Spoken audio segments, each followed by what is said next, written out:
प्रसिद्ध लेखक लियो टॉलस्टॉय की कहानी 3 क्वेश्चंस, हिंदी में 3 प्रश्न।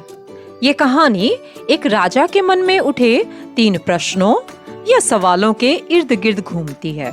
इर्द गिर्द का अर्थ होता है चारों तरफ। क्या राजा को अपने 3 प्रश्नों का उत्तर मिल गया? चलिए सुनते हैं इस कहानी में। कहानी का शीर्षक 3 प्रश्न के उत्तर इसी कहानी में ही आपको मिल जाएंगे, तो कहानी शुरू से अंत तक बहुत ध्यान से सुननी होगी। कहानी की लंबाई थोड़ी ज्यादा है लेकिन है काफी इंटरेस्टिंग। तो फाइनली सुनने के लिए तैयार हो जाइए। बहुत समय पहले की बात है जब एक रियासत के राजा के मन में यह विचार आया कि अच्छे प्रशासन के लिए क्या किया जाए। उसने सोचा कि कितना अच्छा हो यदि यह पता चल जाए कि किस कार्य को पहले करना चाहिए, उसे करने के लिए कौन सी शुभ घड़ी होती है और किस विद्वान की सलाह पर कार्य सफल होता है। ऐसा विचार आते ही उसने राज्य में मुनादी फिरा दी। मुनादी का अर्थ होता है घोषणा करवा दी कि जो कोई उन्हें सही समय पर सही कार्य करने के लिए सही व्यक्ति के बारे में सही सुझाव देगा, उसे पुरस्कृत व सम्मानित किया जाएगा। कई विद्वानों ने राजा के दरबार में आकर अलग अलग सुझाव रखे।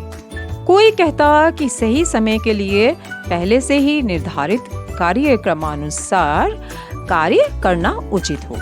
ऐसे कार्यक्रम द्वारा ही कार्य सुनियोजित समय पर पूर्ण करना संभव होगा।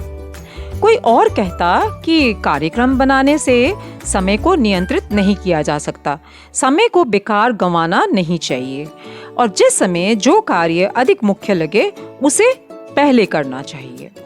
कुछ और कहने लगे कि राजा कितना भी सतर्क और सक्षम हो, एक व्यक्ति हर समय हर कार्य पर नजर नहीं रख सकता, इसीलिए उसे बुद्धिमान लोगों का एक दल बनाना चाहिए जो राजा को सही समय पर सही कार्य करने का सुझाव दे सके।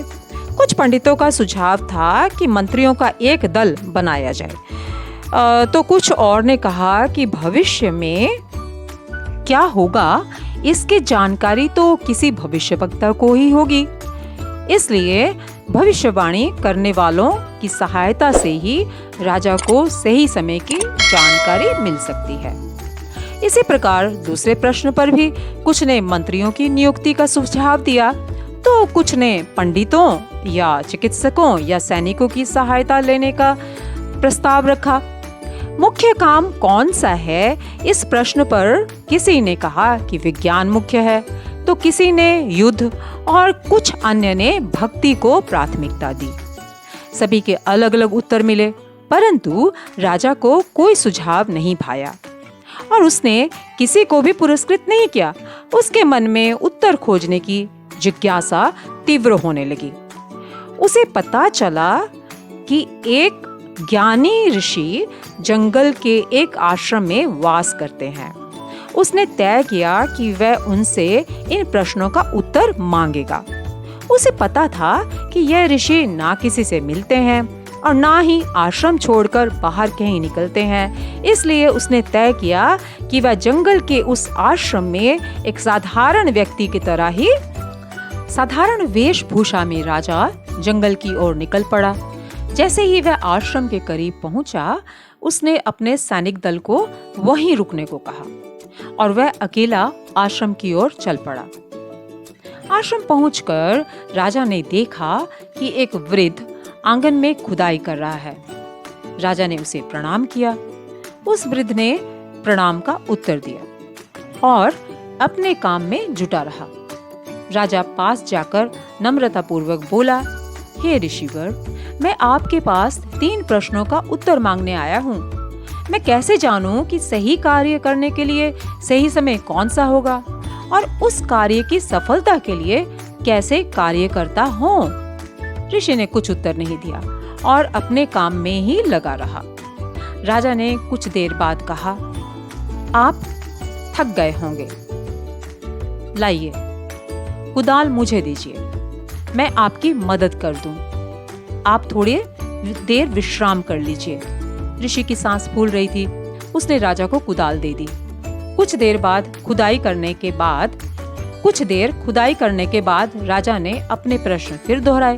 ऋषि उत्तर देने के बजाय बोले, लाओ, तुम थक गए होंगे, कुदाल मुझे दे दो और आराम करो। परंतु राजा ने खुदाई का काम जारी रखा। शाम ढलने लगी। राजा अपना काम जारी रखते हुए फिर बोले, आप ज्ञानी हैं, इसलिए मैं अपने प्रश्नों का उत्तर जानने के लिए आपके पास आया हूँ। यदि आप उत्तर ना देना चाहें तो वो देखो कोई दौड़ता हुआ इधर आ रहा है, देखे कौन है? कहते हुए ऋषि उठ खड़े हुए। राजा ने उस ओर मुड़कर देखा। एक व्यक्ति अपना पेट पकड़े आश्रम की ओर दौड़ा चला आ रहा था। उसके शरीर से खून बह रहा था। जब वह राजा के पास पहुंचा तो कराते हुए गिर पड़ा और बेहोश हो गया। ऋषि और राजा ने मिलकर उसके वस्त्र ढीले किए तो उसके पेट से खून चू रहा था। राजा ने उसके जख्म को धो दिया और अपने रुमाल से उस खून के बहाव को दबाने का प्रयास किया। जैसे ही रुमाल खून से लथपथ हो जाता, उसे पानी से धोकर फिर पेट के उस जख्म पर रख देता। ऐसा उसने कई बार किया। अंततः खून का रिसाव बंद हुआ। राजा ने उस व्यक्ति के चेहरे पर पानी के छींटे मारे और 2 घूंट पानी पिलाया। अंधेरा छा गया था। घायल व्यक्ति को आश्रम के भीतर ले जाकर लिटा दिया।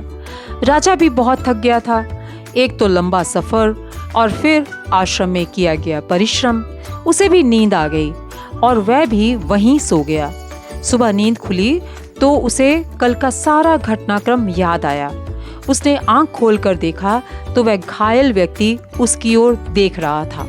धीमे स्वर में वह घायल व्यक्ति कह रहा था, मुझे क्षमा करना, मैं तुम्हें जानता भी नहीं, तो फिर क्षमा किस बात की? आप मुझे नहीं जानते, पर मैं आपको जानता हूँ। आपके उस दुश्मन का भाई हूँ जिसे आपने मार दी और उसकी सारी संपत्ति छीन ली थी। मैंने प्रण लिया था कि मैं भी आपकी हत्या करके बदला लूंगा। इसी इरादे से मैं आश्रम की ओर आ रहा था। रास्ते में आपके सिपाहियों ने मुझे पहचान लिया और मुझ पर आक्रमण कर दिया। किसी तरह जान बचाकर भाग आया था। यदि आपने मेरा उपचार न किया होता तो मैं मर ही जाता। इस जीवन दान के लिए मैं आपका ऋणी हूँ और जीवन भर आपकी सेवा में रहूंगा। मुझे क्षमा कर। राजा प्रसन्न हुआ कि उसके एक दुश्मन से आज सुलह हो गई। जब वह आश्रम से बाहर निकला तो ऋषि को आंगन में बीज रोपते हुए देखा। अंतिम बार अपने प्रश्नों का उत्तर जानने के लिए वह ऋषि के पास पहुंचा और उत्तर की प्रतीक्षा करने लगा। कुछ रुककर ऋषि ने कहा, तुम्हारे प्रश्नों का उत्तर तो मिल गया। वो कैसे? क्या मतलब? तुमने देखा नहीं? यदि तुम मेरी थकी हालत पर रहम खाकर मेरी सहायता न करते और लौट जाते तो वह व्यक्ति तुम पर आक्रमण करता। तब तुम्हें पछतावा होता कि रुक जाते तो इस आक्रमण से बच जाते। तो सही समय वह था जब तुम रुक गए और मेरे प्रति तुम्हारी सहानुभूति व सहायता मुख्य कार्य बन गए। बाद में जब वह घायल व्यक्ति हमारे पास आया तो वह समय और उसकी सहायता मुख्य हो गए। यदि तुम उसकी सहायता ना करते तो वह तुम्हारा मित्र बनने से पहले ही मर जाता। तो उस समय वह व्यक्ति मुख्य था और जो तुमने किया वह मुख्य कार्य था। याद रखो, समय वही मुख्य होता है जब तुम्हारे पास शक्ति है। मुख्य व्यक्ति वही होता है जो तुम्हारे साथ खड़ा है और मुख्य कार्य वही है जब तुम उसकी सहायता में जुटे हो, क्योंकि नियति ने उसे तुम्हारे पास उसे लिए तो भेजा था। एक ही समय महत्वपूर्ण होता है और वह समय है जब हमारे पास कुछ करने की शक्ति है। वह व्यक्ति महत्वपूर्ण है जो उस समय तुम्हारे पास है, भले ही तुम उसे नहीं जानते कि उससे भविष्य में संपर्क रहे ना रहे। और सबसे महत्वपूर्ण कार्य यह है कि तुम उसकी भलाई करो, क्योंकि मनुष्य को केवल यही कार्य करने के लिए यह जन्म मिला। कहानी सुनने के लिए बहुत बहुत धन्यवाद। कहानी अगर अच्छी लगी हो तो इसे लाइक और शेयर ज़रूर कर दें और साथ ही साथ चैनल को सब्सक्राइब भी कर दें अगर आपने अभी तक नहीं किया है तो।